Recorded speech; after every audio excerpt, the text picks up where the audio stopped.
प्रेरणा स्रोत के श्रोतागणों, आपका प्रेरणा स्रोत में बहुत बहुत स्वागत है। आज हम भारत की प्राचीन संस्कृति की झलक दिखाने का प्रयास करेंगे।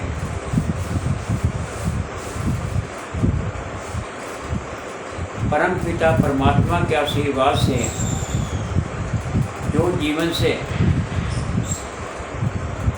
सीखा है वह प्रकट करने का प्रयास कर रहे हैं, और जो पढ़ा है और समझा है वो एकत्रित करने का प्रयास कर रहे हैं, क्योंकि विद्या और ज्ञान जितना प्रसारित हो उतना ही अच्छा होता है। प्रेरणा स्रोत में लिखित व संकलित विचार आपके जीवन में सदा उपयोगी रहेंगे, यही आशा है। ये विचार अगर अच्छे लगें तो आप अपने मित्रों को व रिश्तेदारों को प्रसारित करें। इसके लिए आपको बहुत बहुत धन्यवाद। दर्पण कहते हैं उसको जो यथार्थ दिखलाता है। जीवन तत्व यानी प्रेरणा स्रोत कहते हैं उसको जो जीने की राह दिखाता है, तो प्रेरणा स्रोत से हमें काफ़ी रोशनी मिलती है अपने जीवन के बारे में, अपने भारतीय संस्कृति के बारे में। भगवान की प्रार्थना के साथ, आशीर्वाद के साथ, खुश रहो तुम सदा, ये दुआ है मेरी। खुश रहो तुम सदा, ये दुआ मेरी नहीं, परमात्मा की। खुश रहो तुम सदा, ये दुआ है मेरी। हमको चाँद की तरह, दम को सूरज की तरह, मैं को गुलाब की तरह, चाहे को चिड़िया की तरह। ये दुआ मेरी नहीं, ये दुआ परमात्मा की है। आप सब लोग तरक्की करें, समृद्धशाली बने। इन्हीं कामनाओं के साथ हम प्राचीन संस्कृति के बारे में कुछ वर्णन करना चाहते हैं। ओम नाम सबसे बड़ा, इससे बड़ा न कोई, जो इसका स्मरण करे तो दुख का एक हो। ओम एक ब्रह्मांड का रूप है। ओम नाम सबसे बड़ा होता है। आपने बोर्ड शब्द सुना होगा, GOD। तो जी से बना है जनरेटर, जनरेट करने वाला यानी निर्माण करने वाला ब्रह्मा, क्योंकि ब्रह्मा ने सृष्टि का निर्माण किया। ओ से बना ऑपरेशन, ऑपरेट यानी पालन करने वाला विष्णु कहलाते हैं। तो ओ से बना ऑर्गेनाइजर,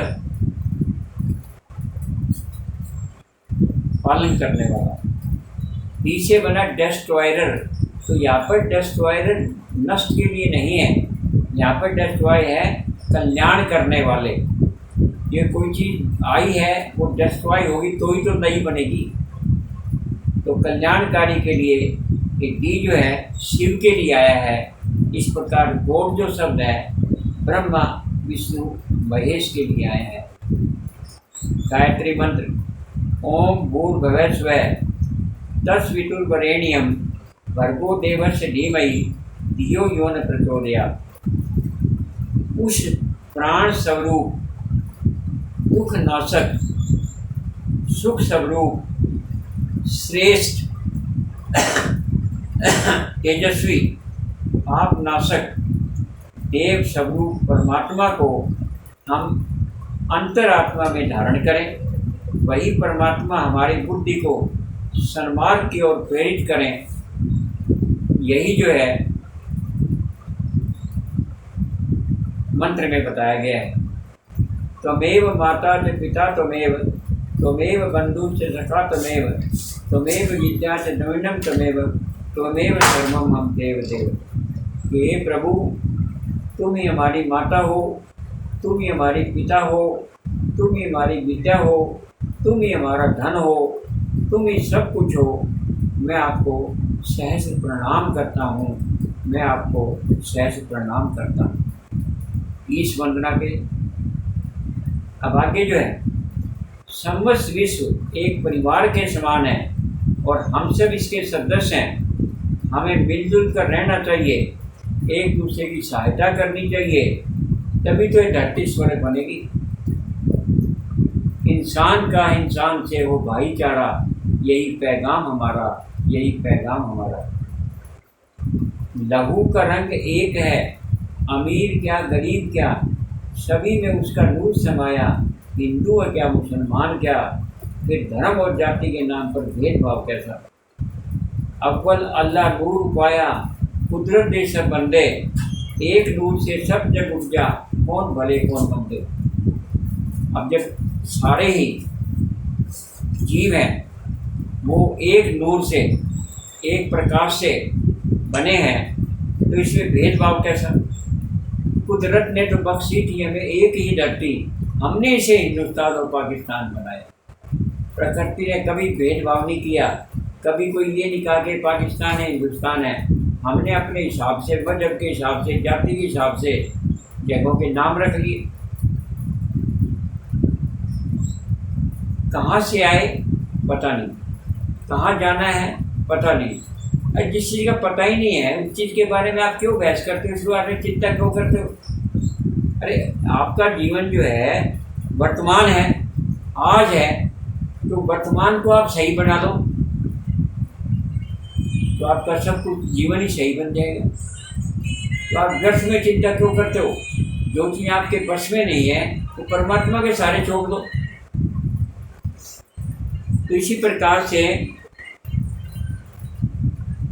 पृथ्वी हमारी माता है, सूर्य से पृथ्वी पर जीवन संभव है। ये सब प्रकृति के जो रूप है, प्रकृति हमें सब कुछ देती है, परंतु हम उसके उपहारों को नष्ट कर देते हैं। इसे प्रकृति का क्या दोष है। प्रकृति से ही जीवन है। प्रकृति हमारी रक्षा जब तक करेगी जब तक हम प्रकृति की रक्षा करेंगे। अगर प्रकृति को हम नष्ट कर देंगे तो प्रकृति हमें नष्ट कर देगी। ये जो वातावरण में जो परिवर्तन आते हैं, जो कि आए हुए हैं, ये सब इसी के कारण से है कि हम पृथ्वी की देख रेख नहीं करते हैं। माँ ब्रह्म रूपेण है, क्योंकि ब्रह्मा तो सृष्टि के रचयिता है और माँ हमारी रचयिता है।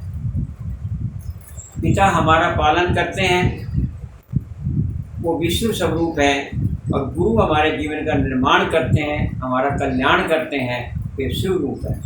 अतः माता, पिता और गुरु ये ब्रह्मा विष्णु महेश के समान है। मैं ढूंढता उसे था, किसको, परमात्मा को। मैं ढूंढता उसे था मंदिर और मस्जिद में, और वो पाया मुझे गरीब की झोपड़ी में, किसान की मेहनत में और मजदूर के पसीने में। परमात्मा स्वयं कहते हैं कि मोह को कहाँ ढूंढे बंदे, मैं तो तेरे पास में, ना मैं मंदिर ना मैं मस्जिद ना काबे कैलाश में, मिलना हो तो तुरंत मिलियो पल भर की तलाश में, मैं तो तेरे रोम रोम में समाया हूँ। जो तिल माही तेल है, जो चकमक में आग, तेरा साईं तुझ में, और जाग सके तो जाग, जाग सके तो जाग। तो इस प्रकार से परमात्मा हमारे अंदर ही है। हम प्रार्थना भी करते हैं। प्रार्थना क्यों करते हैं? हम प्रार्थना देवता से करते हैं, जो देने वाला है उससे करते हैं। किस लिए करते हैं? देने के लिए, भाई हमें और कुछ दे। और इसलिए भी करते हैं कि जो कुछ उसने दिया है उसके लिए धन्यवाद करने के लिए भी हम प्रार्थना करते हैं। तो इस प्रकार से कोशिश करने वालों की कभी हार नहीं होती, और कुछ काम किए बिना ही दुनिया में जय जयकार नहीं होती। इस प्रकार से तो कोई भी कार्य करने के लिए, सफल कार्य करने के लिए हमें कोशिश अवश्य करनी पड़ेगी। और ये बड़ी रहस्य की बात है, और आपको समझ भी आएगी कि जीवन एक वृक्ष के समान है। ध्यान से समझने की बात है। जीवन एक वृक्ष के समान है। माता और पिता इसकी जड़ है, गुरु इसका तना है। क्योंकि माता पिता तो हमें जन्म देने वाले, वो तो जड़ है। और गुरु जो कि सहारा देता है, जीने का सहारा बताता है, वो तने के समान है। सभी रिश्तेदार में मित्र इसकी शाखाएं हैं। पोता पोती, दोहिता दोहिती, बच्चे इस वृक्ष के फूल खिले हैं। कौन प्रसन्न नहीं होगा ऐसे खिले हुए वृक्ष को देख करके। और यही हमारा सफल जीवन। भगवान अपनी संतान को दुखी नहीं दे सकता, अतः वो हमें सब कुछ प्रदान करता है। अगर हम उसका सदुपयोग ना करें तो इससे भगवान का क्या दोष है भाई। तो इस प्रकार से मेहनत करे तो धन बढ़े, सब्र करे तो काम, मीठा बोले तो पहचान बने, और इज्जत करे तो मान। तो इस प्रकार से जीवन में हमें गुणों को ग्रहण करना चाहिए, बुराइयों को त्यागना चाहिए, अपने कर्तव्य का निभा करना चाहिए, तभी आगे कामयाबी मिलेगी। अधिकार तो सभी चाहते हैं, पर कर्तव्य करना कोई भी नहीं चाहता। अधिकार उसी को मिल सकते हैं जो कर्तव्य करेगा। जीवन में जो डूबने से डरता है वो जीवन की नैया कैसे पार लगाएगा। अर्थात परिश्रम से ही सब कुछ मिलता है। जो परिश्रम करने से घबराता है वो आगे कैसे कामयाब होगा। जीवन रूपी दीप उस वक्त तक प्रज्वलित रहता है जब तक इसमें तेल है। यह तेल कितना है ये हमें भी नहीं पता, ये केवल परमात्मा को ही पता है। अपने लक्ष्य की प्राप्ति के लिए संघर्ष करो, तभी आगे बढ़ोगे। Beauty is to see, not to touch. Flower is to flourish, not to pluck. सौंदर्य देखने को होता है, छूने को नहीं। और फूल खिलने को होता है, तोड़ने के लिए नहीं। फूल गुलाब बन के महक तुम्हें जमाना जानेगा। अर्थात ऐसे कार्य करो जो कि जमाना तुम्हें जाने।